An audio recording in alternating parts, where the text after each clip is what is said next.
পেট ভরে ভাত খাইতে পারেন? পেট ভরে ভাত খাইতে পারি।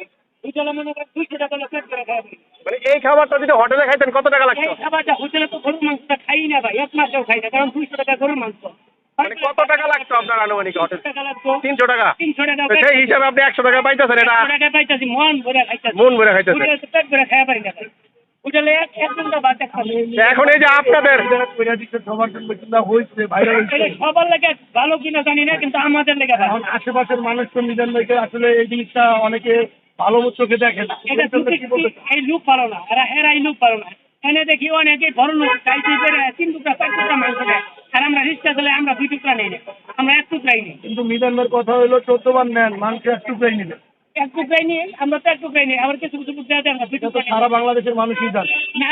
কালকে আমি একজন লোক ধরছি 3 টুকরা মাংস নিচ্ছে। না, এরকম হয় অনেকে আমার সামনে একজনে 2 টুকরা নিচ্ছে, আমার সামনে একজন 2 টুকরা নিচ্ছে। এখানে তো খাওয়ার জন্য আসে না, এখানে আসে মিজান ভাইয়ের উদ্দেশ্যে।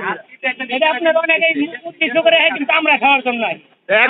এখন যে সবাই খাইতেছে, এখন আপনাদের গরিব যারা আছেন আপনাদের কি প্রভাব পড়তেছে খাওয়া নিয়ে? না, আমি সবসময় আগে যেমন হায়ারে খেয়ালে পাচ্ছি, এখন একটু পরে খাই। মানে এখন একটু লেট হয় আর কি। লেট হয়, এই যাই তাতে সমস্যা নেই, আমরা রেট করে খাই। মিজান ভাই যে ভাইরাল হয়েছে, এটা আপনি কি কেমন দেখেন আর কি? এটা আমি এখনো দেখি নাই, কিন্তু শুনি ভাইরাল হয়েছে, কিন্তু ভাইরাল কারো তো আমি মানে আপনার কাছে কি ভালো লাগে যে মিজান ভাই ভাইরাল হয়েছে? অবশ্যই।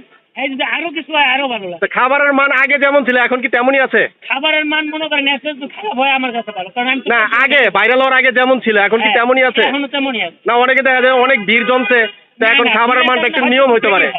বা টাকা ঘোরার কারণে হয়তো একটু লবণ টবণ কম হয়, কিন্তু আপনি ঠিক আছে সবকিছু। এইটা লবণ তুলে এই খাও। যাক, আপনার তৃপ্তি মিডিয়া খাইতে পারেন। আমার তৃপ্তি মিডিয়া না, আমাদের গ্যারাজে 30টা ড্রাইভার আছে, 30টা ধরে আমরা এনে খাই। প্রতিদিন খান? প্রতিদিন খাই, আমরা মেসে খাই না। মেসে মেসে খান? খাইবার গেলে মনে করেন যে মহিলারা ভালো করে পাক করে না, ভালো করে তরকারি চাল হয় না, তাহলে এনে আমরা পেট ভরে গরুর গোশত খাই ফেরা পারি 100 টাকা। দর্শক, রিক্সাওয়ালার মুখে মিজান ভাইয়ের কি পরিমাণ শোনাও, একটা বার শুধু দেখেন। প্রত্যেকটা রিক্সাওয়ালাই চায় এরকম মিজান যেন প্রত্যেকটা শহরে শহরে। হ্যাঁ, অবশ্যই। সবাই চায় মিজান ভাই সেই উদ্যোগদানি ধরে এই যে আমি এখন ফ্যামিলি থেকে আইছি টিপ নিয়ে, ফ্যামিলি থেকে এনে খাইবার আইছি, উদ্দেশ্য করে আইছি যে আগে ভাগে থেকে ভিড় কম হয়েছে। হ্যাঁ। খাইতেছি, এই মনে করেন যে আচ্ছা, এটা আরেকবার বলেন যে আমি প্রতিদিনই আসি ফ্যামিলি থেকে খাইতে, এটা বলেন।